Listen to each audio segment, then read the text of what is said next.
আসসালামু আলাইকুম। প্রিয় শিক্ষার্থীবৃন্দ, তোমাদের সকলকে স্বাগতম জানাচ্ছি। আজ আমরা তোমাদের গণিত বইয়ের ৭০ পৃষ্ঠার অঙ্কগুলো সমাধান করব। দশমিক ভগ্নাংশগুলোকে কিভাবে তুলনা করতে পারি। এখানে ১.23, ০.015 এবং ০.478 দশমিক সংখ্যাগুলোর মধ্যে ছোট বড় তুলনা করব। এই তিনটি দশমিক ভগ্নাংশকে ছোট বড় নির্ণয় করতে হলে তিনটি ভগ্নাংশের হর একই রকম হতে হবে। এখন ১.23 দশমিকের পরে দুইটি সংখ্যা ২ এবং ৩। এই দশমিককে উঠাতে হলে ১ লিখে এই দুইটি সংখ্যার জন্য দুইটি শূন্য লিখলাম। তাহলে হর হলো ১০০, এখন লব হবে ১২৩। যেহেতু তিনটি দশমিক ভগ্নাংশের হর একই করব, আমরা এই ভগ্নাংশের সবগুলো হরকে ১০০০ করব। তাই ১০০০ করতে হলে ১২৩-এর পাশে শূন্য বসালাম এবং ১০০-এর পাশে শূন্য বসালাম। এখন হর হলো ১০০০ এবং লব হলো ১২৩০। এখন ০.015 দশমিকের পরে তিনটি সংখ্যা, তাই এই দশমিক উঠাতে হলে ১ লিখে তিনটি শূন্য বসাবো। এখন দশমিকের পরে তিনটি সংখ্যা 0.15 এখানে বসাবো।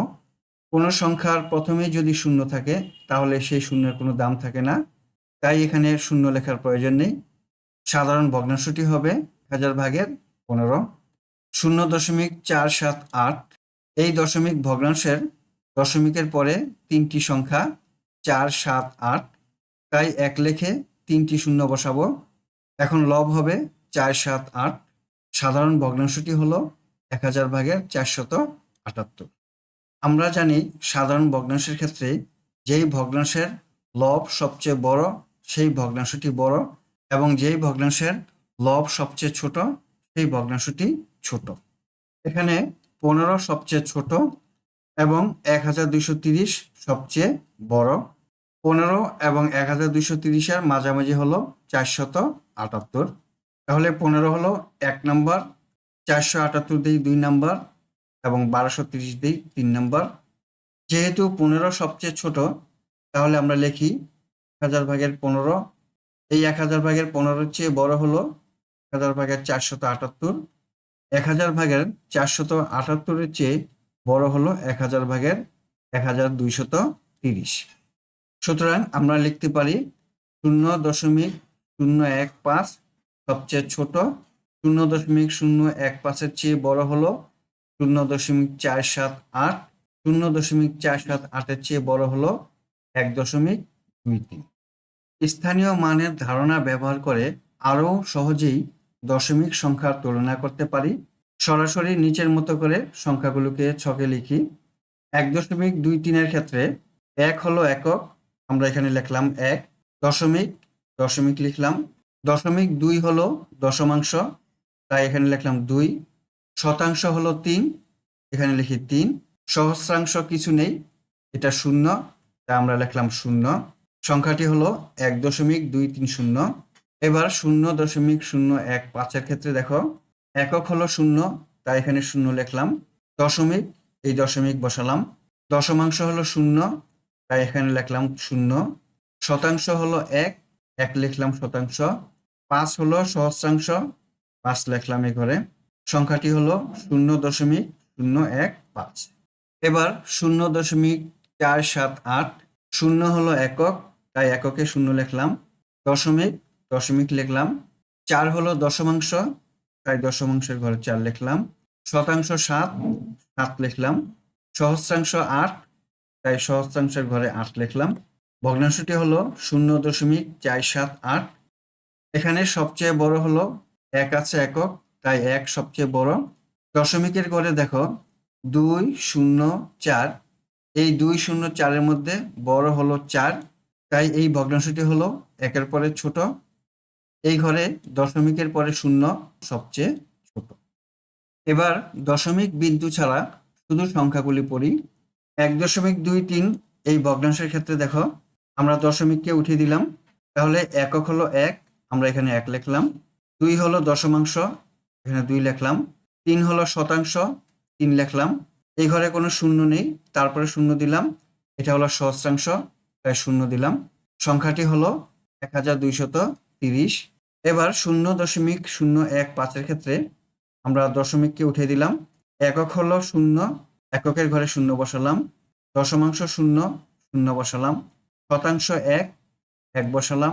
সহস্রাংশ 5, 5 বসালাম। সংখ্যাটি হলো 0015। 0.478 এর ক্ষেত্রে দেখো দশমিককে উঠিয়ে দিলাম। একক হলো 0, 0 বসালাম। দশমাংশ 4, 4। শতাংশ 7, 7। সহস্রাংশ 8, 8 বসালাম। এখন দেখো 1230, 15 এবং 478 এই তিনটির মধ্যে সবচেয়ে বড় হলো কোনটি? 1230 হলো সবচেয়ে বড়। 1230-এর চেয়ে ছোট হলো 478, এটা 2 নাম্বার। 478-এর চেয়ে ছোট হলো 15, এটা হলো 3 নাম্বার। 15 হলো সবচেয়ে ছোট, তাই এখানে লেখা হলো সবচেয়ে ছোট হলো 15, 15-এর চেয়ে বড় হলো 478, 478-এর চেয়ে বড় হলো 1230। সুতরাং 0.015 সবচেয়ে ছোট, 0.015-এর চেয়ে বড় হলো 0.478, 0.478-এর চেয়ে বড় হলো 1.23। এখানে দেওয়া আছে স্থানীয় মানের ছকের মাধ্যমে 4.044, 4.44, 4.6 এবং 0.489 তুলনা করি এবং সম্পর্ক প্রতীক বড় ছোট দিয়ে ছোট থেকে বড় মানের ক্রমানুসারে সাজাই। এখন 4.044 এর ক্ষেত্রে দেখো 4 হলো একক, আমরা এখানে 4 লিখি। দশমিক, দশমিক দেওয়া আছে। 0 হলো দশমাংশ, এখানে 0 দিলাম। শতাংশ হলো 4, 4 লিখলাম। সহস্রাংশ হলো 4, 4 লিখলাম। সংখ্যাটি হলো 4.044। এবার 4.44, একক হলো 4, আমরা 4 লিখি। দশমিক, দশমিক দেওয়া আছে। দশমাংশ হলো 4, এখানে 4 লিখি। শতাংশ হলো 4, এখানে 4 লিখি। সহস্রাংশের ঘরে কিছু নেই, এখানে 0, তাহলে 0 লিখি। সংখ্যাটি হবে 4.440। এখন 4.6, একক হলো 4, এখানে 4 লিখি। দশমিক দেওয়া আছে, দশমিক লিখলাম। দশমাংশ হলো 6, তাহলে 6 লিখি। শতাংশ কিছু নেই, 0। সহস্রাংশ কিছু নেই, 0। সংখ্যাটি হবে 4.600। এবার 0.489, এককের ঘরে 0, তাই 0 লিখলাম। দশমিক, এখানে দশমিক দিলাম। দশমাংশ হলো 4, 4 লিখলাম। শতাংশ 8, 8 লিখলাম। সহস্রাংশ 9, 9 লিখলাম। সংখ্যাটি হবে 0.489। এখন এই 4টি সংখ্যার এককের ঘরে দেখো একটিতে 0 আছে আর বাকি 3টিতে 4 দেওয়া আছে, তাহলে এখানে সবচেয়ে ছোট হলো 0.489, এটাকে 1 দিলাম, ছোট। এখন 0.489 বাদ দিয়ে এই বাকি 3টি সংখ্যার মধ্যে এখানে আছে 0, এখানে আছে 4, এখানে আছে 6, এই 3টির মধ্যে সবচেয়ে ছোট হলো এটা।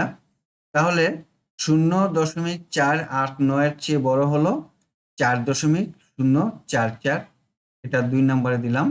এবার 4.440 এবং 4.600 এই দুইটি সংখ্যার মধ্যে দেখো সবচেয়ে ছোট হলো 4, তাহলে 4.440 হবে 3 নম্বরে, তাহলে 4.600 হবে 4 নম্বরে। এটা হলো সবচেয়ে বড়।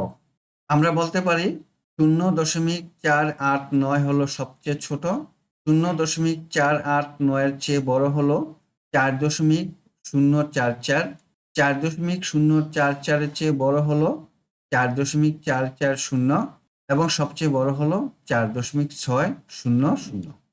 এখন দশমিক বিন্দু না বসিয়ে এই ঘরের সংখ্যাগুলো লিখব। 4.044 আমরা দশমিক উঠে দিই, সংখ্যাগুলো লিখি 4044, সংখ্যাটি হলো 4044। এবার 4.440, একক হলো 4, দশমাংশ 4, শতাংশ 4, সহস্রাংশ 0, সংখ্যাটি হলো 4440। 4.600 দশমিক উঠে দেই। একক হলো 4, দশমাংশ 6, শতাংশ 0, সহস্রাংশ 0, সংখ্যাটি হলো 4600। 0.489 ক্ষেত্রে দশমিক উঠে দিলাম। একক হলো 0, দশমাংশ 4, শতাংশ 8, সহস্রাংশ হলো 9, সংখ্যাটি হলো 0489। এখন 4044, 4440, 4600 এবং 489, এই চারটি সংখ্যার মধ্যে সবচেয়ে ছোট হলো 489। এখানে লিখি 489। 489 চেয়ে বড় হলো 4044। 4044-এর চেয়ে বড় হলো 4440। 4440-এর চেয়ে বড় হলো 4600। এখন এই 489 এসেছে কোত্থেকে? 0.489। আমরা এখানে লিখি 0.489। 4044 আসছে হলো 4.044 থেকে। এখানে লিখি 4.044। 4440 আসছে হলো 4.440 থেকে। এখানে লিখি 4.440। 4600 আসছে 4.600 থেকে। এখানে লিখি 4.600। যেহেতু 489 চেয়ে বড় হলো 4044, 4044-এর চেয়ে বড় হলো 4440, 4440-এর চেয়ে বড় হলো 4600। অতএব 0.489-এর চেয়ে বড় হলো 4.044। 4.044-এর চেয়ে বড় হলো 4.440। 4.440-এর চেয়ে বড় হলো 4.600। এখানে সবচেয়ে ছোট হলো 0.489 এবং সবচেয়ে বড় হলো 4.600। শিক্ষার্থী বন্ধুরা, আশা করি আজকের এই অঙ্কগুলো তোমরা বুঝতে পেরেছ। বন্ধুরা, তোমরা যারা আমার চ্যানেলকে এখনো সাবস্ক্রাইব করনি তারা সাবস্ক্রাইব করে আমার চ্যানেলের পাশে থেকো। আর এই ভিডিওটি ভালো লাগলে তোমার সহপাঠীদের সাথে শেয়ার করিও, যাতে তারাও এই বিষয়ে উপকৃত হতে পারে। আজ তাহলে এই পর্যন্তই। আল্লাহ হাফেজ। আসসালামু আলাইকুম ওয়া রাহমাতুল্লাহ।